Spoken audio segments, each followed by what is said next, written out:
What's up, bitches? Welcome to the Listen Bitch podcast with your host, Brandon Lynette. Let's jump into it. Happy Tuesday. Trying to get my day straight here. I asked for a lot of listener requests, and this is probably the biggest response I've gotten. So I first just want to say thank you for your messages. I will get to each and every um requests that I could possibly speak on. So you guys are set there. So today we're going to talk about those negative thoughts. The request was, how do you fight negative thoughts and feelings? And if you're new here, uh, quick refresher course, we don't fight emotions. Okay. I think a lot of the problem as adults that we have navigating through life is that we have suppressed emotions. We have not allowed ourselves to feel and heal and release emotions. So we're either, covering them up, hiding them, burying them, whatever that looks like for you. I know that alcohol was a great suppressor for me. It kept me detached from reality and pretty much, you know, fucked up a lot of areas in my life. So we're not here to fight the emotions. And if you listen to yesterday's episode, one of the greatest tools I have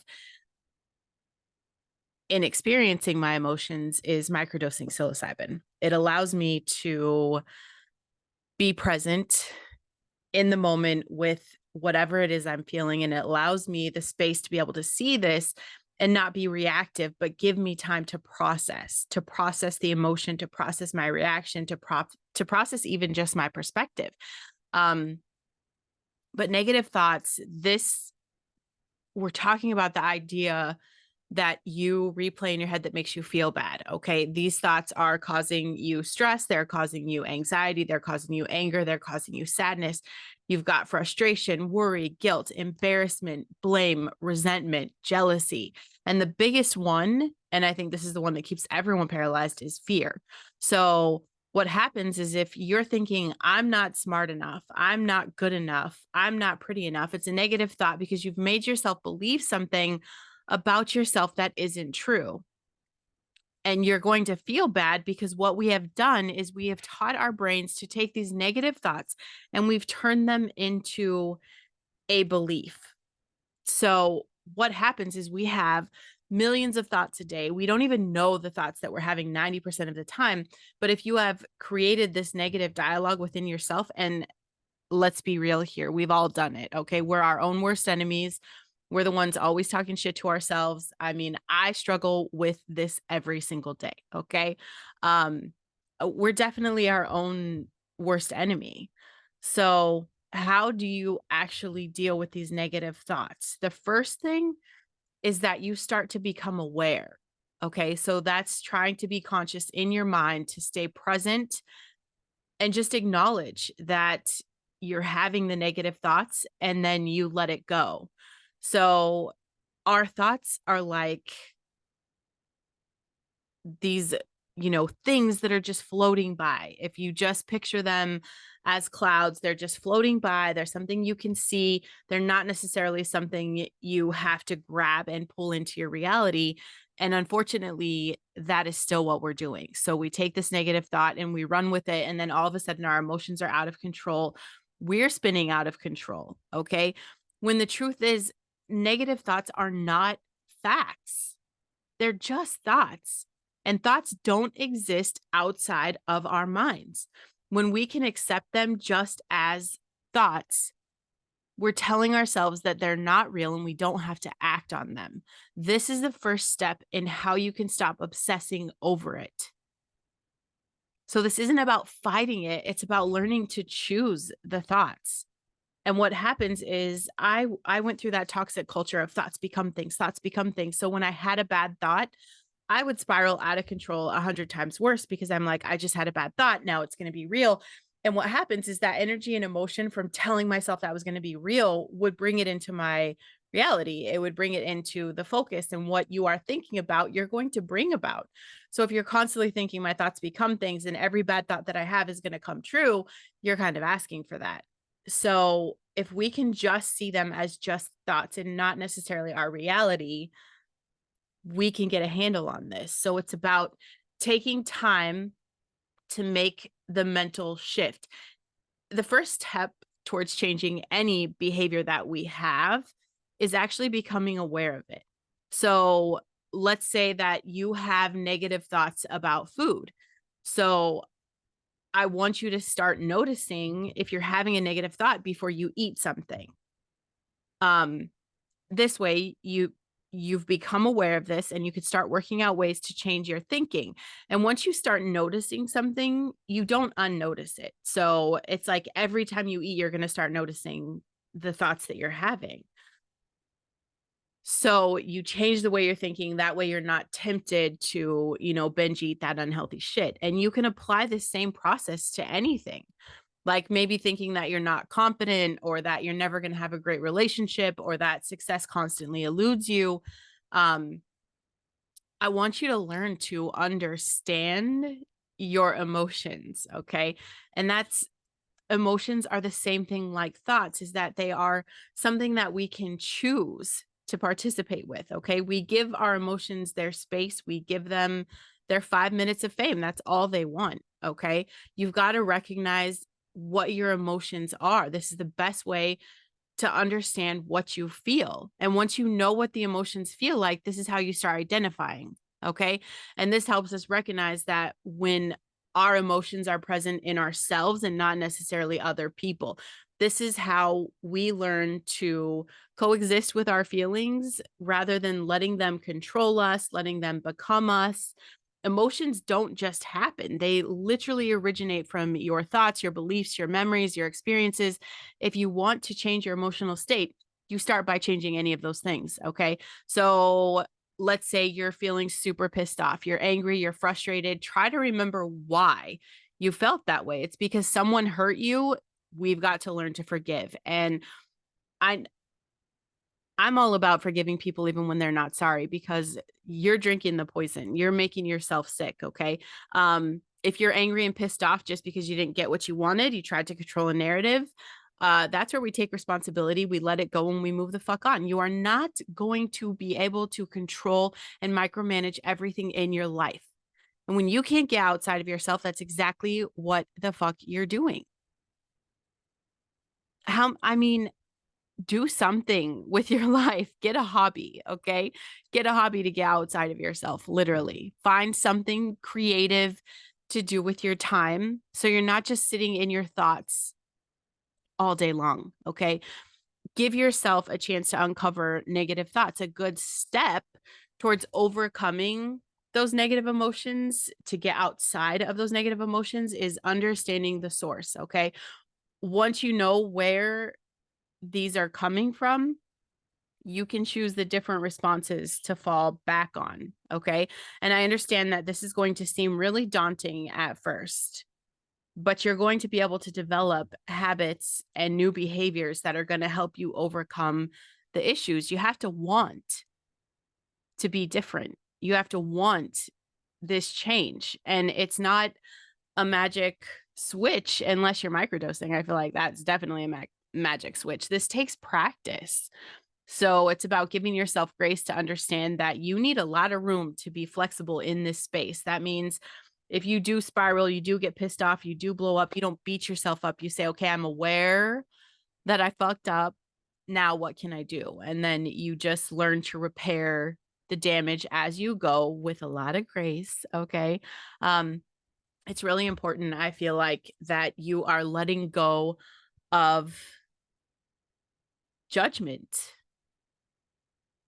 It's natural. I think it's part of human nature to judge ourselves, and we put that out and judge other people.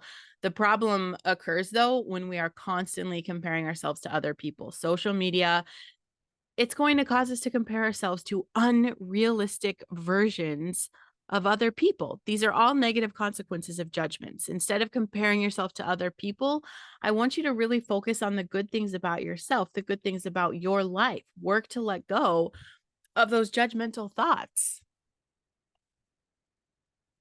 When you catch yourself judging other people in a negative light, I want you to pause and replace the negative thoughts with positive ones. I want you to think about the positive traits that a person may have. And I do this. I do this consistently because what we focus on is where our attention goes. It's what's growing inside of us. What you notice in other people sometimes are flaws we have within ourselves. So if something really bothers you about someone else, I want you to do some introspective communicating within yourself to see if this is just something about yourself that is really driving you crazy. And then you work to change the habit, to reroute, whatever it is you're doing, your behavior. And then make it a habit to start noticing the good things in people, because continuously, as we notice the bad things in people, we start to notice the bad things in ourselves. So when I'm coaching women to work on their reflection in the mirror, but they're constantly looking at other women and judging the negative parts of their appearance, that's what they're going to see inside themselves. So if you want to see the beauty inside yourself, start looking for it in other people. Okay. Start looking for the positive traits in other people. I think a lot of our insecurities, we tend to grow them because we do become judgmental. And when we're judgmental, we're doing it. So we think everyone else is doing it about us. And 9 times out of 10, they probably are. But do we really give a fuck what other people think about us? Absolutely not. Your journey is your own. And people are going to think and talk about you no matter what you say or do.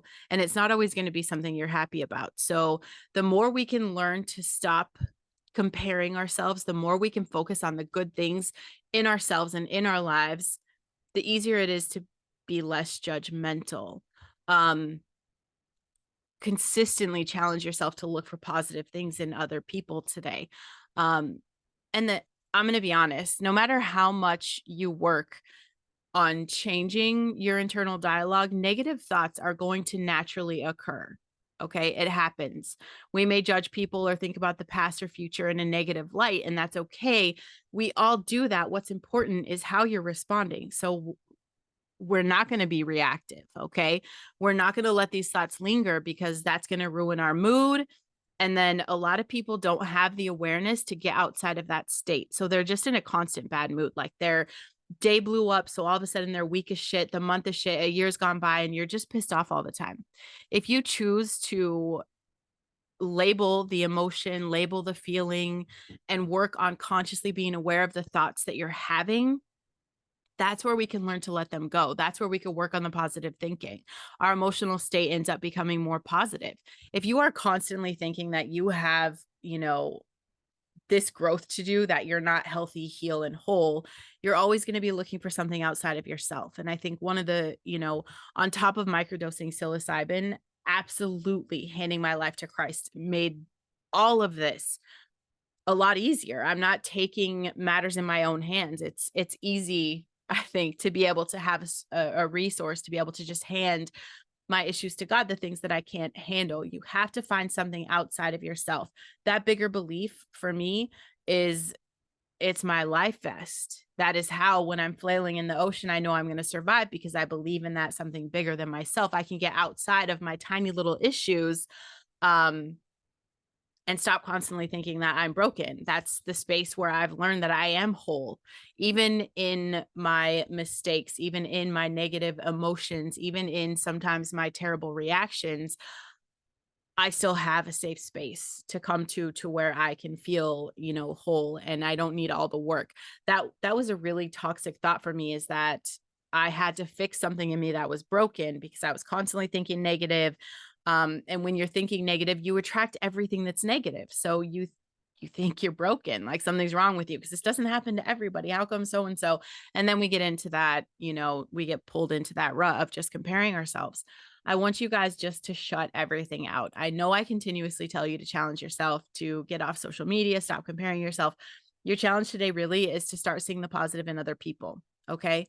I don't want you holed up in your house, just spiraling on your thoughts. Go for a walk outside, get outside of yourself. Okay. Find some shit in your life. What happens is that we end up bombarding our souls and our bodies with all these negative thoughts. We spiral out of control and then we start pulling other people into that. Okay. So we end up trying to micromanage or get into their awareness. You need your space as a whole ass person. You need your own shit to do. I know when, things have changed in our lives. I'm back to, you know, pretty much close to being a full-time stay-at-home mom again. And while I love that, it was great when I had babies and stuff. I really did enjoy the freedom I had to be able to go out and work like a laborious job, something that challenged me. Um, I've been processing that, the reality of where I'm at right now. But I remember the time when I was first staying home. I'm looking at the pros and cons of like, okay, what's this going to look like for you? And I feel like, it's not going to be like it was before. I think before I didn't have anything outside of myself. So everything looked really big and daunting. And like, because I didn't go outside of the home, I would obsess over everything with and about my husband, and it wasn't healthy. Um, Getting outside of myself, like creating this podcast, that became my own thing. Getting into the coaching space, being, online, just doing these things. This is me. This is my thing. It gets me outside of being obsessive about the little things because I have nothing else to do with my time. Find something else to do with your time, because that is an issue when we have so much time and we're just sitting in our thoughts. That's never going to go well. Okay. And consistently just stuck on your phone in that comparison era, just even being on your phone all the time. I mean, when is the last time you went a whole day without that shit? And I do it. I have to put my shit away. If I wasn't posting, like if I wasn't posting to promote the podcast or, uh books, whatever that was, you wouldn't catch me on social media. Fuck no. It's going to drain your life. And we always have an excuse of why we're on our phone 24 hours a day. There's always a reason. We are always justifying it. But get outside of that. The world is a lot bigger than your fucking phone. Okay. You will survive without your fucking TikTok videos all day. You will survive. You'll be able to navigate life. I know a lot of people think, how did I exist before TikTok? It teaches me everything I know. No, trust me. You want to learn to navigate your life without that. Get outside today. Get outside of yourself. And I want you to start noticing the good things in other people. And I will see you tomorrow, bitch. Make sure you guys are following me on YouTube. I posted today's video right before I started recording this. So today's podcast video is live. This one obviously will be live when the episode is live. You're subscribed for emails at brandonlynette.com. And if you're looking for the books, that's at onceuponatimebitches.com. I also have books on Audible if you do not like to read. Okay. I get that. It's the world we're living in. Okay. I've got Once Upon a Time Bitches and Fuck Luck Bitches on Audible. Check it out. And I'll see you bitches tomorrow.